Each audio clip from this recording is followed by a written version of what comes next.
আজি যোৰহাটৰ বিজ্ঞান আৰু তৰ্কাগৃহৰ প্ৰেক্ষাগৃহত ৰিয়েল ষ্টেট আইন 2016 ফলপ্ৰসূ ৰূপায়ণৰ বাবে এক মত বিনিময় অনুষ্ঠান অনুষ্ঠিত হৈ যায়। মৰমৰ যোৰহাটৰ লগত সংগতি ৰাখি তাৰকাগৃহৰ প্ৰেক্ষাগৃহত ৰিয়েল ষ্টেট আইন 2016 ফলপ্ৰসূ ৰূপায়ণৰ বাবে মত বিনিময় অনুষ্ঠানটি সুন্দৰভাৱে অনুষ্ঠিত হৈ যায়। অনুষ্ঠানটিত বহু সংখ্যক ৰিয়েল ষ্টেটৰ ব্যৱসায়ী, যোৰহাটৰ বিশিষ্ট ব্যৱসায়ী, সমাজকৰ্মীসকল উপস্থিত থাকে। অনুষ্ঠানটোত বিশিষ্ট অতিথি হিচাপে উপস্থিত থাকে জিলা আয়ুক্ত পুলক কুমাৰ মহন্ত, ৰিয়েল ষ্টেটৰ অধ্যক্ষ পৱন কুমাৰ বৰঠাকুৰৰ লগতে কেইবাজনো বিষয়ববীয়া। Bureau Report, Puhar Live 8.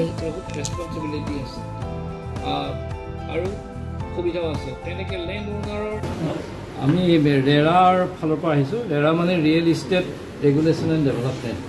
এইখন 2017 চনত পাছ কৰা আইন।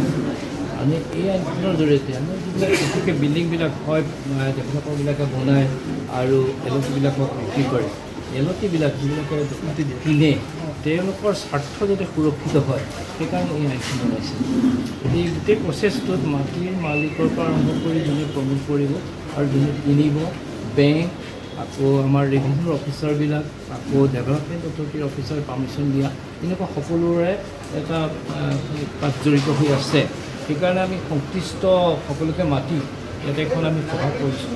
সেইখন সভাখন এখন এৱাৰনেছ বুলি আমি কৰিছোঁ যে এই আইনখনত যিবিলাক নীতি নিয়ম আছে সেইবিলাক যাতে সকলোৱে মানি চলে আৰু এলটিসকলে যাতে এই সাৱধানতাবিলাক মানি চলে। কাৰণ কিছুমান ক্ষেত্ৰত দেখা যায় যে কেতিয়াবা ডেভেলপাৰসকলে ঘৰটো যেতিয়া কমপ্লিট হ'ব বুলি কৈছে তেতিয়া দিয়া নাই, 3 বছৰ দেৰি কৰিছে বা 4 বছৰ দেৰি কৰিছে, বা কাৰোবাক ক'লে 1500 স্কুৱেৰ ফিট দিম বুলি ক'লে দিওঁতে দিলে 1400 স্কুৱেৰ ফিট। এনেকুৱা কিছুমান আপত্তি থাকে। ৰেৰা হৈছে এটা যিটো অথৰিটি যি এই আপত্তিবিলাক আবেদন লৈ এইবিলাক গ্ৰহণ কৰি এটা মীমাংসা কৰিব পাৰে। আৰু এটা হৈছে যাতে এই প্ৰজেক্টবিলাক যাতে সোনকালে হয়। কেতিয়াবা দেখিছে যে কোনোবা এজনে ডেভেলপ কৰিব খুজিছে, মাটিৰ পাৰ্মিশ্যনটো অহা নাই বা ডেভেলপাৰ পাৰ্মিশ্যনটো দেৰি হৈছে। এইবিলাক কেনেকৈ এটা ফাষ্ট ফৰৱাৰ্ড মুডত লৈ যাব পাৰি।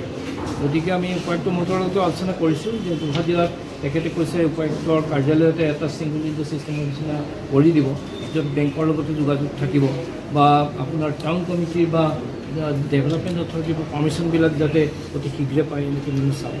আৰু বিশেষকৈ আপোনালোকৰ জৰিয়তে এটা আহ্বান জনাব খুজিছোঁ, যোৰহাট বুলিয়েই নহয় গোটেই অসমৰ যিসকল লোকে ফ্লেট বা এপাৰ্টমেণ্ট কিনিব খোজে তেওঁলোকে যাতে প্ৰথমতে এটা কথা চাই লয় যে ফ্লেটটো ৰেৰাত ৰেজিষ্টাৰ হয়। যদি ৰেৰাত ৰেজিষ্টাৰ হয় তেতিয়া তেওঁলোকৰ কিছু যদি কিবা আবেদন থাকে তেতিয়া আমি এইবিলাক চাব পাৰিম। আৰু ৰেৰাৰ ৱেবছাইটত গ'লে rera.assam.gov.in এই ৱেবছাইটত গ'লে ৰেৰাৰ লগত ৰেজিষ্টাৰ কৰা প্ৰজেক্টবিলাক চাব পাৰে। তাতে কোনো লগ ইন পাছৱৰ্ড নালাগে, যিকোনে চাব পাৰে। প্ৰজেক্টবিলাক চালে সেই প্ৰজেক্টটো কেনেকুৱা, কিমান টকাৰ, কেতিয়া শেষ হ'ব ভালকৈ চাই লয়। সেইবিলাক চাই পেলাইহে মানুহৰ লগত এটা চুক্তিবদ্ধ হ'ব লাগে। আৰু এছ'চিয়েশ্যনবিলাক গঠন কৰিব লাগে যাতে এইখিনি ভালদৰে চলাব পাৰে। তেতিয়া আমাৰ এই যিটো বহুত মানুহ বিশেষকৈ মধ্যবিত্ত, নিম্ন মধ্যবিত্ত বা উচ্চ মধ্যবিত্ত তেওঁলোকৰ গোটেই জীৱনৰ সঞ্চিত ধন শেষৰ ফালে এটা ফ্লেট কিনা ঘৰটোত থাকিবৰ কাৰণে কৰে, তেওঁলোকে যাতে সময়মতে পায় আৰু নিজৰ বিচৰামতে মানদণ্ড হয়, এইখিনি আমি চাবৰ কাৰণে এতিয়া আমি যোৰহাট জিলাত প্ৰথম মই চেয়াৰমেন হোৱা বেছিদিন হোৱা নাই, যোৰহাট জিলাৰ পৰা আৰম্ভ কৰিছোঁ। আমি এই সময়ত বেলেগ বেলেগ জিলাবিলাকলৈ যাম, এইধৰণে এটা আয়োজন কৰিম। গতিকে আপোনালোকৰ জৰিয়তে আহ্বান কৰিছোঁ এলটিসকললৈ, ডিলাৰসকললৈ যাতে সকলোৱে আইনৰ নীতি নিয়মবিলাক মানি আমাৰ যিটো ৰিয়েল ইষ্টেটৰ গ্ৰ'থটো এটা ক্ষীপ্ৰভাৱে হৈ যায় সেইকাৰণে যাতে সকলোৱে সহযোগিতা হ'ব। তেওঁলোকে মানে কামবিলাকতো নিজৰ নিজৰ জেগাত হ'ব। ধৰি লওক যোৰহাট ডেভেলপমেণ্ট অথৰিটিৰ কাম তেওঁলোকে কৰিব, কিন্তু তেওঁলোকে লিংকটো কৰি দিব। আজি ধৰি লওক যদি ডেভেলপমেণ্ট অথৰিটি যদি কৈছে যে নহয় এইটোতো কৰোঁতে 3 মাহ লাগিব, তেওঁলোকে হয়তো যদি কৈছে নহয় এইটো 15 দিনত কৰি দিয়া। কাৰণ এইখিনি হৈছে আমাৰ সামগ্ৰিকভাৱে, এইটো এজন ব্যক্তিৰ বুলি কথা নহয়, সামগ্ৰিকভাৱে গোটেই চহৰখনৰ এটা উন্নতিৰ কথা আছে। এতিয়া যোৰহাটৰ উপায়ুক্তজনে ভাল কথা কৈছে। আমি মানে ক'লোঁ, আমি সদায় কৈছোঁ গুৱাহাটীখন gateway of Assam, gateway of north east উজনি। তেখেতে কৈছে যে যোৰহাটখন উজনি অসমৰ হৃদপিণ্ড। হৃদপিণ্ড মানে বুকুত য'ত ধপধপ কৰে সেইটোৱে হৃদপিণ্ড।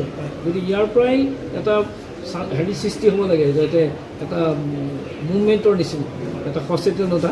আৰু মই কৈছোঁ যে যোৰহাটৰ মানুহ আমি সম্ভ্ৰান্ত বুলি কওঁ, কিন্তু মই মানে ক'বলৈ বিচাৰিম যোৰহাটৰ মানুহ সম্ভ্ৰান্ত আৰু সচেতন এই দুটা একেলগে আহিলে আৰু বেছি ভাল লাগিব। গতিকে এইটো আপোনালোকৰ জৰিয়তে সকলোকে আহ্বান জনাওঁ।